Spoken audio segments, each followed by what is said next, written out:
Tá vendo esse documento aqui? Esse documento coloca o regime chavista, ou seja, do Nicolás Maduro e a turma do Foro de São Paulo, no meio de uma mentira. Uma mentira que pode custar muito, mas muito caro para o regime chavista. Esse documento foi revelado por um jornalista e, cara, isto aqui pode ser um dos maiores escândalos que a Venezuela teria. É surreal, é surreal. É algo realmente que deixa o pessoal da Venezuela e aquelas pessoas que realmente acompanham o que aconteceu lá na Venezuela de boca aberta. Tudo era uma mentira.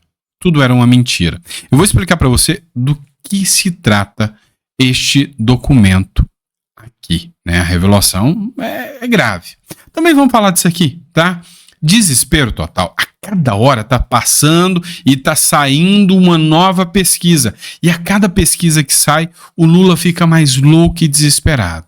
Os brasileiros, vendo tudo que está acontecendo no Brasil, começam a fugir em massa do Brasil. O que está acontecendo com o Brasil, né? A gente fica até um tanto quanto assustado. Também, esse tipo de cena aqui torna-se cada vez mais frequente. O que é isso aqui?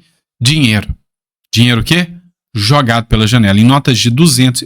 Quanto tempo? Eu não vejo uma nota de 200. Eu nem lembro que bicho. Era o cachorro caramelo? Era um lobo-guará? Não sei. Nota de 200? Há quanto tempo você não vê uma nota de 200 reais? Ah lá. Jogado pela janela. No momento em que os índices de corrupção ficam escancarados no Brasil. O Brasil está no seu pior momento de corrupção, segundo a Transparência Internacional. Então, você está preparado para essa conversa de gente grande? Então senta, pega a cadeira, toma uma aguinha para não tomar susto, porque este é o nosso terceiro editorial do dia. Hoje, dia 11 de fevereiro de 2026. Obrigado por estar aqui com a gente. Não esquece aí de se inscrever no canal, curtir, compartilhar. Segue a gente lá no Instagram, Dr. Sandro Gonçalves, que a gente está sempre trazendo conteúdo para vocês. Tá certo? Então vem comigo. Vamos entender o que está acontecendo na República Tupiniquim. O governo Lula está diante de um dilema. O que era piada preocupou. Começou a virar coisa séria. Quando o Flávio Bolsonaro anunciou a sua candidatura à presidência. Foi a coisa mais, como que eu posso dizer, mais simples e singela que um deputado, que um senador, que um político poderia fazer para anunciar sua pré-candidatura à presidência da República. Enquanto os demais anunciam num evento garboso, cheio de políticos, o Flávio anunciou na saída da casa do Bolsonaro, na época da Polícia Federal, se eu não me engano, que ele estava, e falou, olha, o meu pai definiu que eu serei o candidato. Então teve algumas perguntas ali e foi anunciado a candidatura do Flávio. Enquanto que o Caiado marcou um mega evento na Bahia com o ACM Neto do lado, o Lula, por sua vez, está fazendo um mega evento para anunciar sua pré-candidatura, já está. O Flávio foi de maneira tranquila. Então, os petistas disseram, olha, que maravilha, a gente tinha medo de concorrer contra o Tarcísio, contra o Flávio, já está ganho.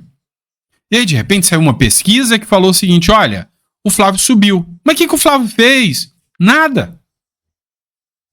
O que o Flávio fez de campanha? Nada. O que o Flávio deu de benefício social, gás do povo? Nada. E ele subiu. 6 pontos de diferença do Flávio para o Lula. Ou seja, como que pode ter ficado só 6 pontos de diferença? Cresceu tão rápido. Agora, a última pesquisa, o Flávio continua com 6 pontos de diferença do Lula. Só que agora para cima.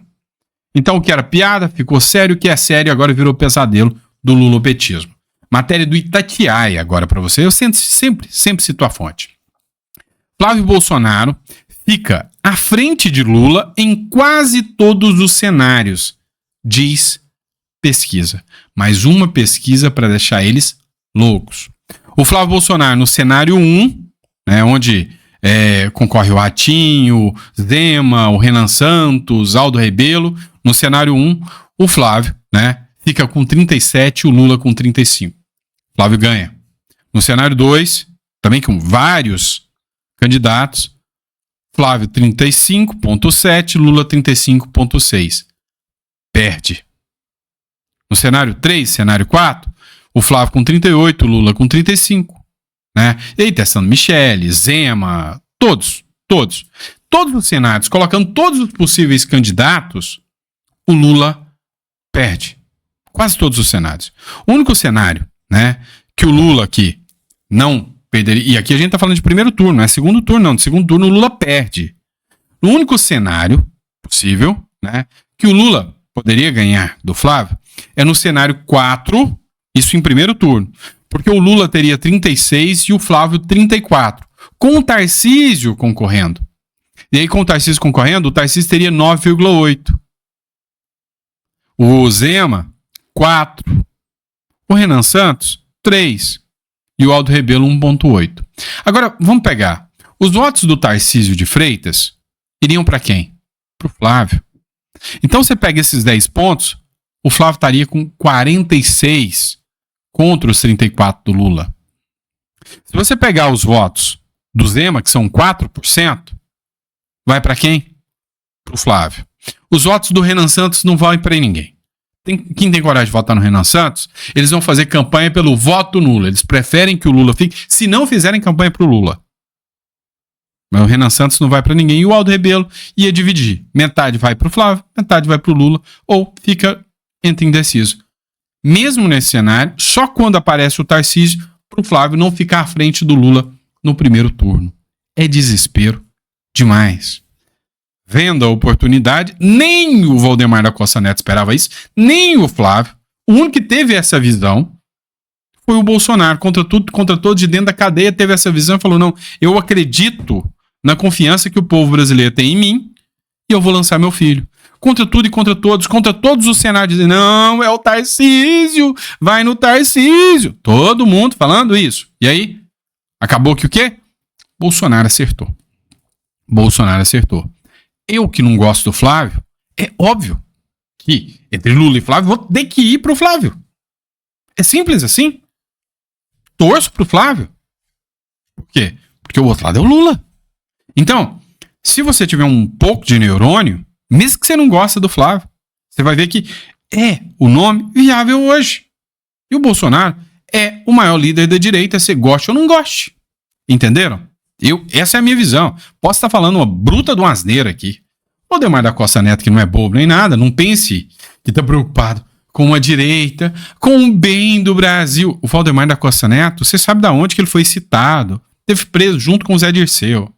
Mas o cara tá vendo que o jogo é esse. Então que o Flávio Bolsonaro tem potencial de vitória. Devemos ter vários candidatos à presidência da República, todos no mesmo segmento.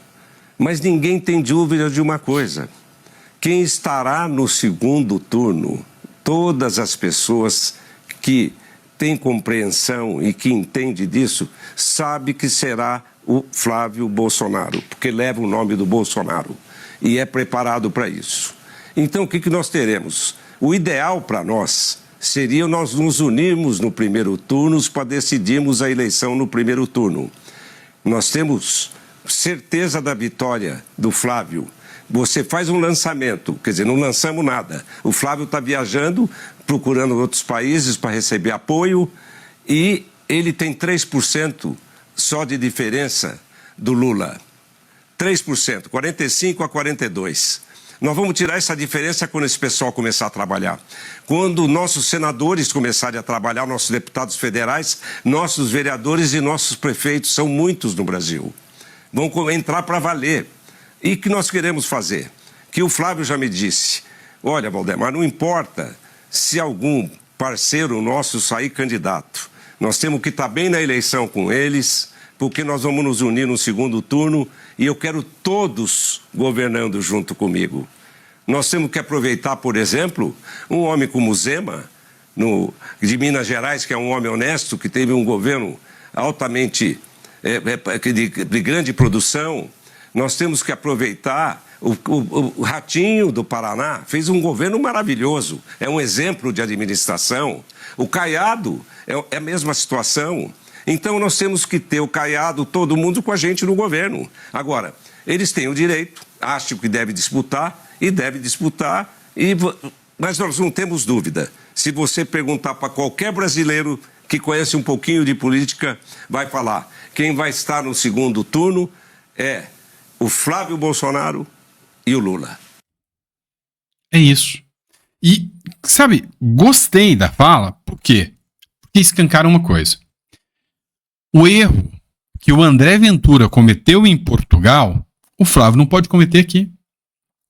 Em momento algum, Flávio tem que tentar desvincular de Tarcísio, de Kassab, de Caiado, de Zema. A aliança tem que estar feita. Moro vai concorrer. Você pode ter certeza. Não uma presidência, mas vai concorrer no Paraná com grande potencial de vitória. Vocês sabem disso.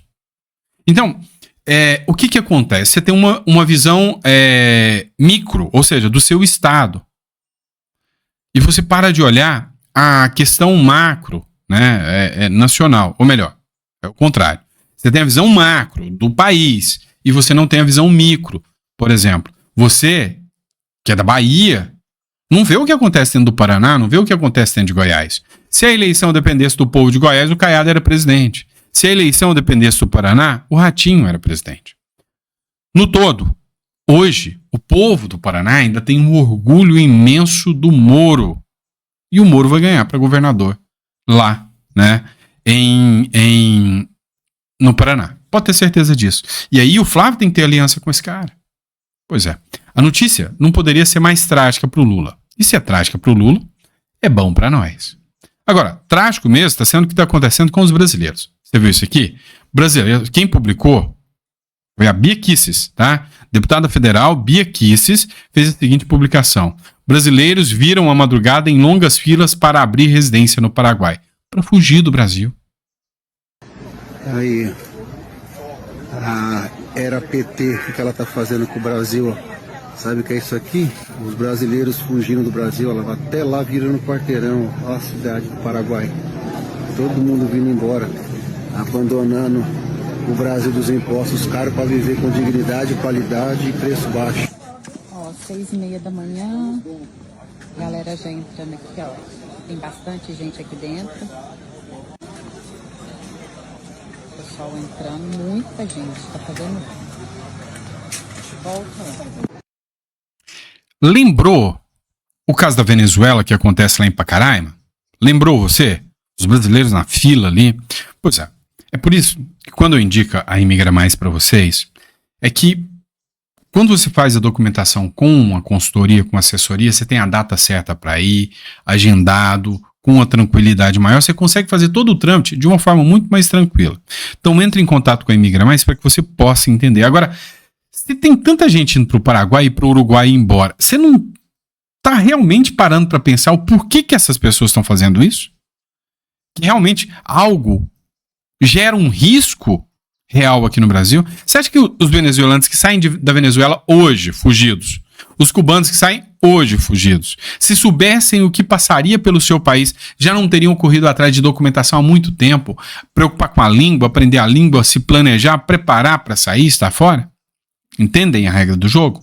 Pois é. Então, entre em contato aí com a Imigra Mais e olha só, né, o que está acontecendo com o Brasil. Vamos falar de questão internacional. Era para mim ter falado no segundo editorial, não consegui. O Trump ameaça fazer algo muito duro contra o Irã e diz que pode enviar mais um porta-aviões ao Oriente Médio. A declaração foi feita após uma reunião em Omã sobre o programa nuclear. O presidente dos Estados Unidos aposta na via diplomática, mas volta a mencionar ação militar. O Trump deixou muito, mas muito claro, mesmo que ele está disposto a agir contra o Irã. E uma guerra pode estourar a qualquer momento contra o Irã. É uma nova sistemática, um novo jogo em que a ONU já não dá mais as cartas. Isso aí ficou claro e escancarado. Trump recebe Netanyahu em meio a impasse com o Irã e incertezas em Gaza. O presidente dos Estados Unidos, Donald Trump, se reúne nesta quarta-feira em Washington com o primeiro-ministro de Israel, Benjamin Netanyahu, em um momento de forte tensão no Oriente Médio. O encontro ocorre em meio ao impasse nas negociações entre Washington e Teherã sobre o programa nuclear iraniano e as incertezas sobre o futuro da guerra em Gaza. Israel e Trump querem acabar com o terrorismo internacional. E, portanto, não dá para fingir que regimes como o Irã são democráticos. São a vontade do povo. Não dá. Newfield. O Steves sobre a eleição... Ah, tá. Vamos lá. Isso aqui é outra matéria. Eu já vou falar sobre isso aqui com vocês. Eu quero falar sobre a questão do Irã, né? Ó, não, isso aqui também é sobre o Trump e as terras raras. Aqui, vem cá. Estados Unidos posicionam mísseis móveis em base no Catar em meio à tensão com o Irã. Imagens de satélite obtidas identificaram aumento na movimentação de aeronaves militares na região nesta terça-feira. O Donald Trump já deixou muito claro que as operações contra o Irã podem ser inevitáveis e imediatas. Qual que é a grande preocupação? Seria o modelo de resposta do Irã dessa vez. Porque da outra vez o Irã veio, atingiu, né, uma outra base em outro país, né? Não lembro se foi um país vizinho, como resposta, mas não teve coragem de atacar os Estados Unidos diretamente. Os Estados Unidos, em 72 horas, acabou com o negócio. Só que o Irã sabe que se agora acontecer, ele vai cair. Então, mas o regime está fraco. O povo está nas ruas. E os Estados Unidos sabem que o momento de derrubar o regime é agora. Só que o tiro no escuro eu vou derrubar o regime. Quem vai assumir no lugar? Trump ameaça enviar porta-aviões a tomar medida muito dura contra o Irã. Matéria da Veja. O Trump quer, né? Trump ameaça fazer algo muito duro contra o Irã e diz que pode enviar mais um porta-aviões. O Trump quer agir. A grande questão é, e aí? Se ele agir agora, quem assume o poder no Irã? E as Forças Armadas dos Estados Unidos posicionaram mísseis em lançadores móveis de caminhões direcionados ao Irã.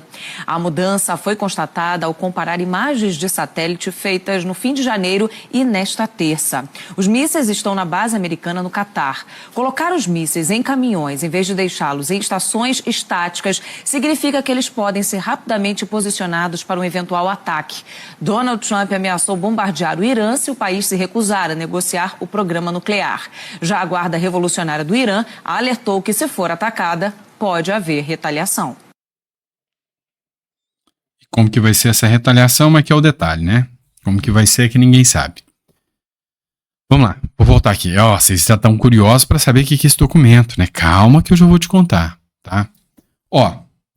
Steves, sobre a eleição de meio de mandato de Trump, né, pode sofrer impeachment se perder o Senado.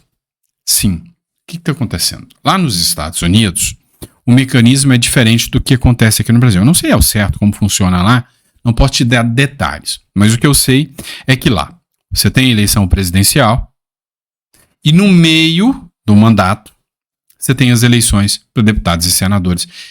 Eu gosto desse modelo. Eu acho, minha opinião sincera, eu acho que no Brasil deveria aplicar um modelo parecido. Em 2 anos, você deveria eleger presidente, governador e prefeito. Que é só o voto majoritário, presidente, governador e prefeito. 2 anos depois, você deveria eleger deputados, senadores, deputados estaduais e vereadores. Deveriam ser 2 eleições distintas, definidas nesse contexto. Porque a atuação do presidente vai definir o alcance que ele terá nas legislativas. Eu acho muito mais do sistema de check and balance, ou seja, de freios e contrapeso. Veja, por exemplo, se o Lula, na sua menor popularidade, tivesse eleições e o Senado ganhasse a maioria, o que tinha acontecido? Né? Aí o Lula, ele fica sem essa trava de troca do Senado, porque o povo tem que ser satisfeito, e aí ele termina um mandato. Por quê? Porque ele já dominou o pessoal do presidente da casa e tudo mais. Então, o jogo deveria ser mais ou menos nesse sentido, copiando os Estados Unidos. Lá nos Estados Unidos é assim. E aí, o que acontece agora? O Trump vai ter que encarar uma eleição de meio de mandato. O que o Steve diz? Num painel que ele fez com Luiz Stolberg, Rogério Xavier e André Jacuzzi, que são o pessoal lá do BTG Pactual, né? Pontuou que é muito difícil a oposição ganhar as 2 casas, mas que o processo teria capacidade de execução e virar uma confusão. Ou seja, o Trump pode ser alvo de processo de impeachment se a oposição conseguir ganhar o Senado agora. Seria a mesma coisa que aconteceria com o Lula. A questão é que é dificílimo a oposição que está altamente descredibilizada, a esquerda, os democratas norte-americanos, ganhar as eleições. E aí ficaria muito caótico o Estado hoje dos Estados Unidos, né, a situação dos Estados Unidos, se os democratas resolvessem apostar em um impeachment. É a maior democracia e eles não têm força para isso. Mas é uma possibilidade? É uma possibilidade, é real. Enquanto isso, Gazeta do Povo. O plano de Trump para criar um estoque de terras raras que coloca o Brasil na mira dos Estados Unidos. Há um programa do Donald Trump para desestabilização da China no valor de 12 bilhões de dólares para investimentos em terras raras. Hoje, o que acontece? Os Estados Unidos investiu em produtos bélicos. Hoje, a maior tecnologia militar vem dos Estados Unidos. A China tem alta tecnologia, a militar da China nunca foi testada, ninguém sabe o poder militar da China hoje. Ao que se diz. A China é uma democracia para você contestar, e alguém vai chegar e falar, ó, eu tenho essas balas, esses mísseis, ninguém fala. Então, é um truco. E aí você vai gritar 6 ou vai desistir. É assim que funciona. Então, o Brasil conta para todo mundo que tem o maior exército de todos. A Venezuela disse que o exército deles tinha potencial para acabar com os Estados Unidos. Que era uma piada, todo mundo sabia, mas eles falavam. Agora, a China fala que é uma potência. Quer um exemplo? A Rússia. A Rússia falava que era o bam, bam, bam, eu sou o cara, eu sou potência, eu sou forte. Beleza. Aí foi enfrentar a Ucrânia. Todo mundo, nossa, meu Deus, vai destruir a Ucrânia em um mês. Passou 1 mês, 2 meses, 3 meses, 4 anos. A Rússia está tendo que colocar escravos para guerrear. A Rússia, você não sabia? A Rússia está buscando escravos da África e de Cuba. Está aliciando para guerrearem como soldados cubanos. Coreia do Norte. Todas as ditaduras estão mandando para dar suporte para a Rússia. Porque a Rússia tem grana, mas não tem aquela força militar que todo mundo imaginava. E a China? Também é mais um blefe? Ou essa Coca-Cola todos os Estados Unidos já participou? Kuwait, Vietnã, deu Zika lá, mas participou. Então, os Estados Unidos mostra o tempo todo o poder bélico que ele tem. O que eles fizeram com o Maduro? Maduro, vem cá. Sai, mosquito. Fizeram isso com o Maduro. Então, os Estados Unidos já é uma potência militar testada. Israel já é uma potência militar testada. Tá. Mas e a China? Ninguém sabe. Então, os Estados Unidos investiram em produtos bélicos. Não é à toa que os Estados Unidos vão crescer muito o seu PIB, porque os Estados Unidos quer que a União Europeia se arme. Se eles vão comprar armas, eles vão comprar de quem? Dos Estados Unidos. Então, os Estados Unidos vão ganhar muito dinheiro. Então, os Estados Unidos têm a maior tecnologia militar, enquanto a China tem a maior tecnologia de celulares, smartphones, carros. A China investiu em ganhar grana. Só que os Estados Unidos entendeu o seguinte, você ganha muito mais grana no desespero. Ó, vai rolar uma guerra mundial aí, ou Europa, eu vou largar vocês. A não ser que vocês comprem armas e se protejam. Eu tenho uma arma para vender, se vocês quiserem. Entenderam? Então, é isso que está acontecendo. Os Estados Unidos estão investindo. E aí, onde que entra a questão do Brasil, terras raras, né? Eu devagueio agora um pouco. Entra o seguinte, para ter essa tecnologia militar, precisa de minerais, de produtos, né? Que criam os condutores, que criam a tecnologia para esses armamentos ou para celulares e tudo. Quem domina isso? A China. A China já explora as suas próprias e de um monte de país. E quem tem muito a oferecer de terras raras? Brasil. Que ainda tem um processo de negociação, o Brasil exporta os commodities, a China aproveita, mas os Estados Unidos estão, ó, de olho no Brasil. Tô de olho no senhor, tá querendo as terras raras. Goiás e Minas Gerais é top, né? Os 2 tops de terras raras, né? Inclusive, há um acordo já do Zema e do Caiado nessa questão da produção de terras raras. Então, o Trump, ele vai pressionar muito o Lula. E o Lula meio que deu uma descartada. Não vou entregar terras raras, porque se eu entregar para você, a China vai me cobrar. Se o Lula fizer isso, ele tá fora em 2026, o Trump vai arrancar ele na força. Entendeu? Então, o Flávio Bolsonaro já esteve lá. Ele esteve nos Estados Unidos, a informação que se tem, né, veiculada em jornal, e eu já vou mostrar isso aqui para vocês, de que ele já esteve lá, e ele falou, olha, nós vamos comercializar, nós vamos fazer um acordo de cooperação e de garantia que nós só vamos negociar com você, de exclusividade com vocês. Tá? Nós vamos fazer um acordo de exclusividade só com vocês. Fechou? Beleza. Então, é essa a ideia. Tá? É essa a ideia. E esse documento aqui? Esse documento escancara uma mentira gigantesca que envolve o senhor Nicolás Maduro Moros, né?